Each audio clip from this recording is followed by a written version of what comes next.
नमस्कार, मी आरजे संग्राम खोपडे. TICCनं बाल कला करंडक याचं आयोजन केलं आणि I am very excited about this. कारण मला नाटकं करायला आवडतातच. त्याची सुरुवात लहानपणापासून झाली. बरं, तुम्ही लहानपणी नाटकात भाग घेतला म्हणजे तुम्ही पुढे जाऊन ॲक्टरच झालं पाहिजे असं काही नसतं बरं का.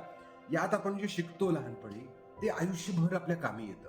कुठल्याही कॉर्पोरेट जॉबमध्ये सुद्धा कॉन्फिडन्स, कम्युनिकेशन स्किल्स, इतरांबरोबर काम करायचं म्हणजे टीम वर्क हे सगळं तुम्हाला लहानपणी शिकायला मिळतं आणि म्हणून असं काही असेल की मी सगळ्या मुलांना आणि पालकांना सांगतो की यात भाग घ्या. आणि परत या बालकला करंडकाला अतुल बुरचुरे याचंही नाव आहे, त्यामुळं ती सुद्धा एक आठवण आहे अतुलच्या सगळ्या फॅन्ससाठी. ते सुद्धा औचित्य आहे.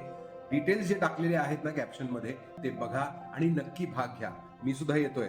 भेटूया मग.